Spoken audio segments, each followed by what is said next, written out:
شروع اللہ کے نام سے جو بڑا مہربان نہایت رحم والا ہے۔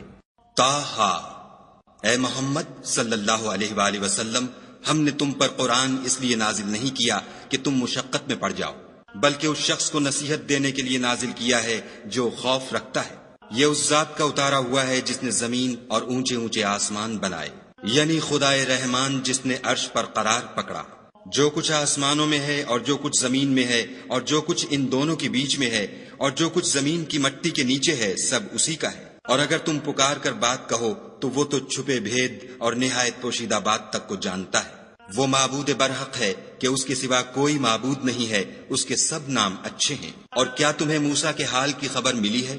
جب انہوں نے آگ دیکھی تو اپنے گھر کے لوگوں سے کہا کہ تم یہاں ٹھہرو، میں نے آگ دیکھی ہے، میں وہاں جاتا ہوں، شاید اس میں سے میں تمہارے پاس انگاری لاؤں یا آگ کے مقام کا رستہ معلوم کر سکوں۔ جب وہاں پہنچے تو آواز آئی کہ موسیٰ، میں تو تمہارا پروردگار ہوں، تو اپنی جوتیاں اتار دو، تم یہاں پاک میدان یعنی طویٰ میں ہو، اور میں نے تم کو انتخاب کر لیا ہے، تو جو حکم دیا جائے اسے سنو۔ بے شک میں ہی خدا ہوں، میرے سوا کوئی معبود نہیں، تو میری عبادت کیا کرو اور میری یاد کے لیے نماز پڑھا کرو۔ قیامت یقیناً آنے والی ہے، میں چاہتا ہوں کہ اس کے وقت کو پوشیدہ رکھوں تاکہ ہر شخص جو کوشش کرے اس کا بدلہ پائے۔ تو جو شخص اس پر ایمان نہیں رکھتا اور اپنی خواہش کے پیچھے چلتا ہے، کہیں تم کو اس کے یقین سے روک نہ دے تو اس صورت میں تم ہلاک ہو جاؤ۔ اور موسیٰ، یہ تمہارے داہنے ہاتھ میں کیا ہے؟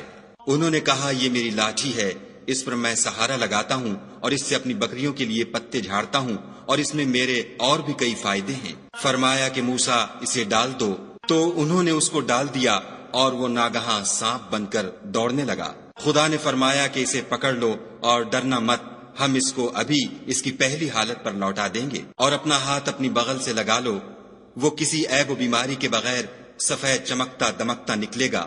یہ دوسری نشانی ہے تاکہ ہم تمہیں اپنے نشانات عظیم دکھائیں۔ تم فرعون کے پاس جاؤ کہ وہ سرکش ہو رہا ہے۔ کہا، میرے پروردگار، اس کام کے لیے میرا سینہ کھول دے اور میرا کام آسان کر دے، اور میری زبان کی گرہ کھول دے تاکہ وہ میری بات سمجھ لیں، اور میرے گھر والوں میں سے ایک کو میرا وزیر یعنی مددگار مقرر فرما، یعنی میرے بھائی ہارون کو، اس سے میری قوت کو مضبوط کر اور اسے میرے کام میں شریک کر، تاکہ ہم تیری بہت سی تسبیح کریں اور تجھے کثرت سے یاد کریں، تو ہم کو ہر حال میں دیکھ رہا ہے۔ فرمایا، موسیٰ، تمہاری دعا قبول کی گئی، اور ہم نے تم پر ایک بار اور بھی احسان کیا تھا، جب ہم نے تمہاری والدہ کو الہام کیا تھا جو تمہیں بتایا جاتا ہے۔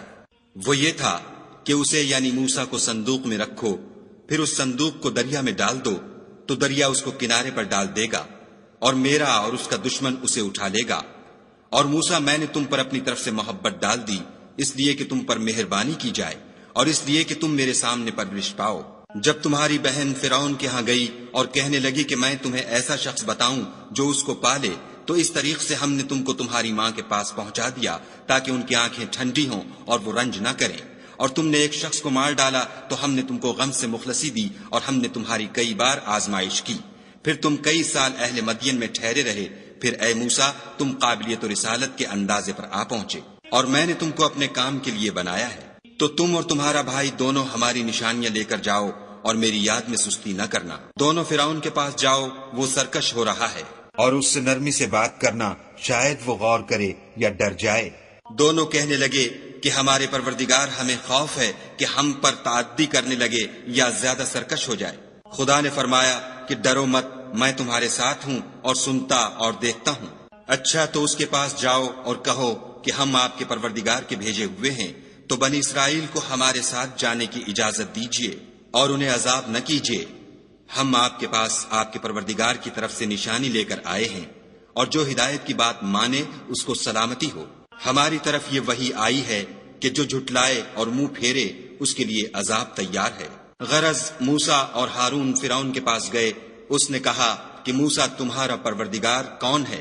کہا کہ ہمارا پروردگار وہ ہے جس نے ہر چیز کو اس کی شکل و صورت بخشی، پھر راہ دکھائی۔ کہا، تو پہلی جماعتوں کا کیا حال؟ کہا کہ ان کا علم میرے پروردگار کو ہے جو کتاب میں لکھا ہوا ہے، میرا پروردگار نہ چوکتا ہے نہ بھولتا ہے۔ وہ وہی تو ہے جس نے تم لوگوں کے لیے زمین کو فرش بنایا اور اس میں تمہارے لیے رستے جاری کیے، اور آسمان سے پانی برسایا، پھر اس سے انواع و اقسام کی مختلف رویدگیاں پیدا کی۔ کہ خود بھی کھاؤ اور اپنے چار پایوں کو بھی چراؤ، بے شک ان باتوں میں عقل والوں کے لیے بہت سی نشانیاں ہیں۔ اسی زمین سے ہم نے تم کو پیدا کیا اور اسی میں تمہیں لوٹائیں گے اور اسی سے دوسری دفعہ نکالیں گے۔ اور ہم نے فرعون کو اپنی سب نشانیاں دکھائیں مگر وہ تکذیب اور انکار ہی کرتا رہا۔ کہنے لگا کہ موسیٰ کیا تم ہمارے پاس اس لیے آئے ہو کہ اپنے جادو کے زور سے ہمیں ہمارے ملک سے نکال دو؟ تو ہم بھی تمہارے مقابل ایسا ہی جادو لائیں گے، تو ہمارے اور اپنے درمیان ایک وقت مقرر کر لو کہ نہ تو ہم اس کے خلاف کریں اور نہ تم، اور یہ مقابلہ ایک ہموار میدان میں ہوگا۔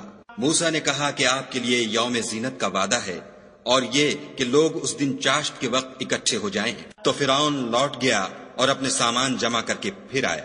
موسیٰ نے ان جادوگروں سے کہا کہ ہائے تمہاری کمبختی، خدا پر جھوٹ افطرا نہ کرو کہ وہ تمہیں عذاب سے فنا کر دے گا، اور جس نے افطرا کیا وہ نامراد رہا۔ تو وہ باہم اپنے معاملے میں جھگڑنے اور چپکے سرگوشی کرنے لگے۔ کہنے لگے یہ دونوں جادوگر ہیں، چاہتے ہیں کہ اپنے جادو کے زور سے تم کو تمہارے ملک سے نکال دیں اور تمہارے شائستہ مذہب کو نابود کر دیں۔ تو تم جادو کا سامان اکٹھا کر لو اور پھر قطار باندھ کر آؤ، آج جو غالب رہا وہی کامیاب ہوا۔ بولے کہ موسیٰ یا تو تم اپنی چیز ڈالو یا ہم اپنی چیزیں پہلے ڈالتے ہیں۔ موسیٰ نے کہا نہیں تم ہی ڈالو۔ جب انہوں نے چیزیں ڈالی تو ناگہاں ان کی رسیاں اور لاٹھیاں موسیٰ کے خیال میں ایسی آنے لگیں کہ وہ میدان میں ادھر ادھر دوڑ رہی ہیں۔ اس وقت موسیٰ نے اپنے دل میں خوف معلوم کیا۔ ہم نے کہا خوف نہ کرو، بلا شبہ تم ہی غالب ہو، اور جو چیز یعنی لاٹھی تمہارے داہنے ہاتھ میں ہے اسے ڈال دو کہ جو کچھ انہوں نے بنایا ہے اس کو نگل جائے گی۔ جو کچھ انہوں نے بنایا ہے یہ تو جادوگروں کے ہتھ کنڈے ہیں، اور جادوگر جہاں جائے فلاح نہیں پائے گا۔ القصہ یوں ہی ہوا تو جادوگر سجدے میں گر پڑے اور کہنے لگے کہ ہم موسیٰ اور ہارون کے پروردگار پر ایمان لائے۔ فرعون بولا کہ پیشتر اس کے کہ میں تمہیں اجازت دوں تم اس پر ایمان لے آئے، بے شک وہ تمہارا بڑا یعنی استاد ہے جس نے تم کو جادو سکھایا ہے، سو میں تمہارے ہاتھ اور پاؤں جانب خلاف سے کٹوا دوں گا اور کھجور کے تنوں پر سولی چڑھوا دوں گا۔ اس وقت تم کو معلوم ہوگا کہ ہم میں سے کس کا عذاب زیادہ سخت اور دیر تک رہنے والا ہے۔ انہوں نے کہا کہ جو دلائل ہمارے پاس آ گئے ہیں ان پر اور جس نے ہم کو پیدا کیا ہے اس پر ہم آپ کو ہرگز ترجیح نہیں دیں گے، تو آپ کو جو حکم دینا ہو دے دیجئے، اور آپ جو حکم دے سکتے ہیں وہ صرف اسی دنیا کی زندگی میں دے سکتے ہیں۔ ہم اپنے پروردگار پر ایمان لے آئے تاکہ وہ ہمارے گناہوں کو معاف کرے اور اسے بھی جو آپ نے ہم سے زبردستی جادو کرایا، اور خدا بہتر اور باقی رہنے والا ہے۔ جو شخص اپنے پروردگار کے پاس گناہ گار ہو کر آئے گا تو اس کے لیے جہنم ہے جس میں نہ مرے گا نہ جیے گا، اور جو اس کے روبرو ایماندار ہو کر آئے گا اور عمل بھی نیک کیے ہوں گے تو ایسے لوگوں کے لیے اونچے اونچے درجے ہیں، یعنی ہمیشہ رہنے کے باغ جن کے نیچے نہریں بہ رہی ہیں، ہمیشہ ان میں رہیں گے، اور یہ اس شخص کا بدلہ ہے جو پاک ہوا۔ اور ہم نے موسیٰ کی طرف وحی بھیجی کہ ہمارے بندوں کو راتوں رات نکال لے جاؤ، پھر ان کے لیے دریا میں لاٹھی مار کر خشک رستہ بنا دو، پھر تم کو نہ تو فرعون کے آ پکڑنے کا خوف ہوگا اور نہ غرق ہونے کا ڈر۔ پھر فرعون نے اپنے لشکر کے ساتھ ان کا تعاقب کیا تو دریا کی موجوں نے ان پر چڑھ کر انہیں ڈھانک لیا یعنی ڈبو دیا، اور فرعون نے اپنی قوم کو گمراہ کر دیا اور سیدھے رستے پر نہ ڈالا۔ اے آل یعقوب، ہم نے تم کو تمہارے دشمن سے نجات دی اور تورات دینے کے لیے تم سے کوہ طور کی داہنی طرف مقرر کی، اور تم پر من اور سلوہ نازل کیا، اور حکم دیا کہ جو پاکیزہ چیزیں ہم نے تم کو دی ہیں ان کو کھاؤ، اور اس میں حد سے نہ نکلنا ورنہ تم پر میرا غضب نازل ہوگا، اور جس پر میرا عذاب نازل ہوا وہ ہلاک ہو گیا۔ اور جو توبہ کرے اور ایمان لائے اور عمل نیک کرے پھر سیدھے رستے چلے اس کو میں بخش دینے والا ہوں۔ اور اے موسیٰ، تم نے اپنی قوم سے آگے چلے آنے میں کیوں جلدی کی؟ کہا وہ میرے پیچھے آ رہے ہیں، اور اے میرے پروردگار، میں نے تیری طرف آنے کی جلدی اس لیے کی کہ تو خوش ہو۔ فرمایا کہ ہم نے تمہاری قوم کو تمہارے بعد آزمائش میں ڈال دیا ہے اور سامری نے ان کو بہکا دیا ہے۔ اور موسیٰ غصے اور غم کی حالت میں اپنی قوم کے پاس واپس آئے اور کہنے لگے کہ اے قوم، کیا تمہارے پروردگار نے تم سے اچھا وعدہ نہیں کیا تھا؟ کیا میری جدائی کی مدت تمہیں دراز معلوم ہوئی؟ یا تم نے چاہا کہ تم پر تمہارے پروردگار کی طرف سے غضب نازل ہو اور اس لیے تم نے مجھ سے جو وعدہ کیا تھا اس کے خلاف کیا؟ وہ کہنے لگے کہ ہم نے اپنے اختیار سے تم سے وعدہ خلاف نہیں کیا، بلکہ ہم لوگوں کے زیوروں کا بوجھ اٹھائے ہوئے تھے، پھر ہم نے اس کو آگ میں ڈال دیا اور اسی طرح سامری نے ڈال دیا۔ تو اس نے ان کے لیے ایک بچڑا بنا دیا، یعنی اس کا قالب جس کی آواز گائے کی سی تھی۔ تو لوگ کہنے لگے کہ یہی تمہارا معبود ہے اور یہی موسیٰ کا معبود ہے، مگر وہ بھول گئے ہیں۔ کیا یہ لوگ نہیں دیکھتے کہ وہ ان کی کسی بات کا جواب نہیں دیتا اور نہ ان کے نقصان اور نفع کا کچھ اختیار رکھتا ہے؟ اور ہارون نے ان سے پہلے ہی کہہ دیا تھا کہ لوگوں، اس سے صرف تمہاری آزمائش کی گئی ہے اور تمہارا پروردگار تو خدا ہے، تو میری پیروی کرو اور میرا کہا مانو۔ وہ کہنے لگے کہ جب تک موسیٰ ہمارے پاس واپس نہ آئیں ہم تو اس کی پوجا پر قائم رہیں گے۔ پھر موسیٰ نے ہارون سے کہا کہ ہارون، جب تم نے ان کو دیکھا تھا کہ گمراہ ہو گئے ہیں تو تم کو کس چیز نے روکا؟ یعنی اس بات سے کہ تم میرے پیچھے چلے آؤ، بھلا تم نے میرے حکم کے خلاف کیوں کیا؟ کہنے لگے کہ بھائی، میری داڑھی اور سر کے بالوں کو نہ پکڑیے، میں تو اس سے ڈرا کہ آپ یہ نہ کہیں کہ تم نے بنی اسرائیل میں تفرقہ ڈال دیا اور میری بات کو ملحوظ نہ رکھا۔ پھر سامری سے کہنے لگے کہ سامری، تیرا کیا حال ہے؟ اس نے کہا کہ میں نے ایسی چیز دیکھی جو اوروں نے نہیں دیکھی، تو میں نے فرشتے کے نقش پا سے مٹی کی ایک مٹھی بھر لی، پھر اس کو بچڑے کے قالب میں ڈال دیا، اور مجھے میرے جی نے اس کام کو اچھا بتایا۔ موسیٰ نے کہا، جا، تجھ کو دنیا کی زندگی میں یہ سزا ہے کہ کہتا رہے کہ مجھ کو ہاتھ نہ لگانا، اور تیرے لیے ایک اور وعدہ ہے، یعنی عذاب کا، جو تجھ سے ٹل نہ سکے گا۔ اور جس معبود کی پوجا پر تو قائم و معتکف تھا، اس کو دیکھ، ہم اسے جلا دیں گے، پھر اس کی راکھ کو اڑا کر دریا میں بکھیر دیں گے۔ تمہارا معبود خدا ہی ہے، جس کے سوا کوئی معبود نہیں، اس کا علم ہر چیز پر محیط ہے۔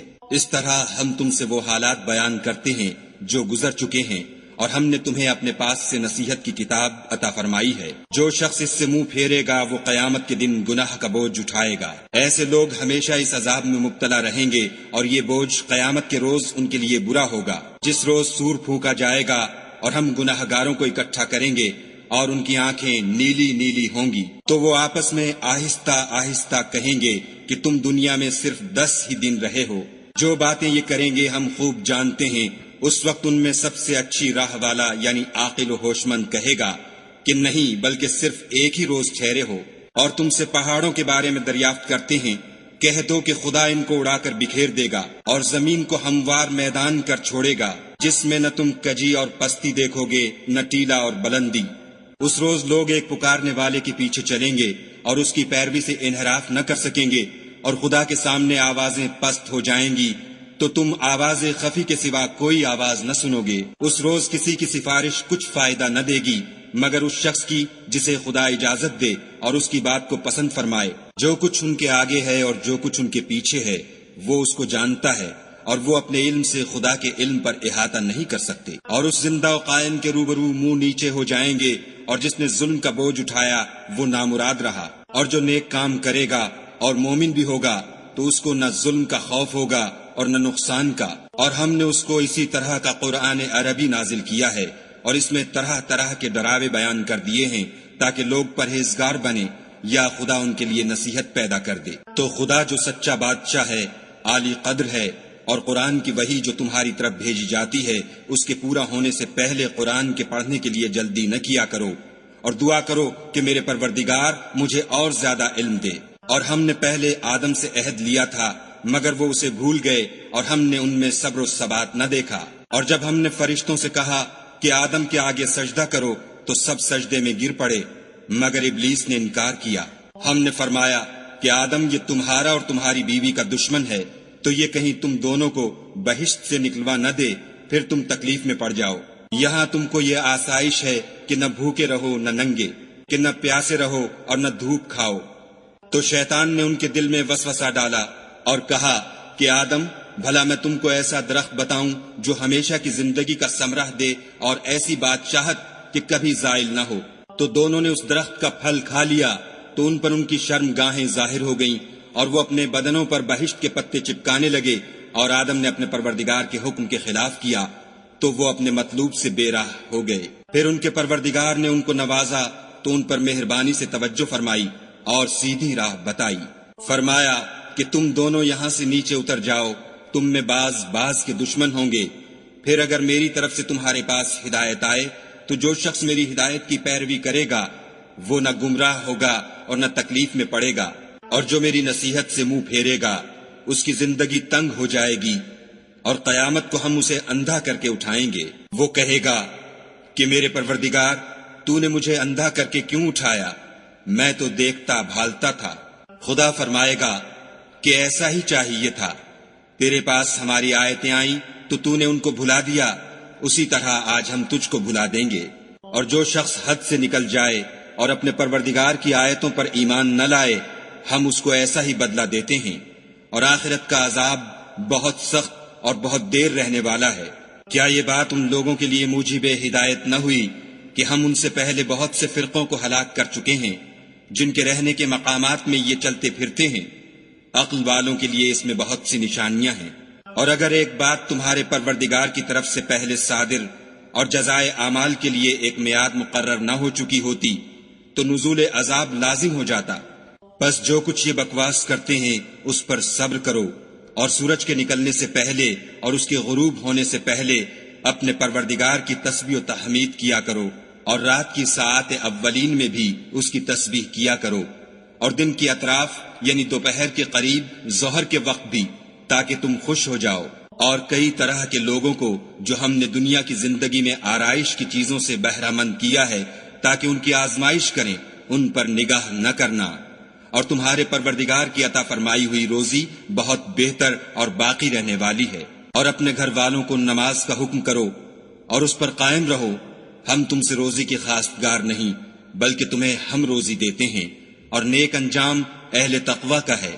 اور کہتے ہیں کہ یہ پیغمبر اپنے پروردگار کی طرف سے ہمارے پاس کوئی نشانی کیوں نہیں لاتے؟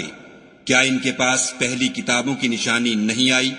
اور اگر ہم ان کو پیغمبر کے بھیجنے سے پیشتر کسی عذاب سے ہلاک کر دیتے تو وہ کہتے کہ اے ہمارے پروردگار، تو نے ہماری طرف کوئی پیغمبر کیوں نہ بھیجا کہ ہم ذلیل و رسوا ہونے سے پہلے تیرے کلام و احکام کی پیروی کرتے۔ کہہ دو کہ سب نتائج اعمال کے منتظر ہیں، سو تم بھی منتظر رہو۔ ان قریب تم کو معلوم ہو جائے گا کہ دین کے سیدھے رستے پر چلنے والے کون ہیں، اور جنت کی طرف راہ پانے والے کون ہیں، ہم یا تم۔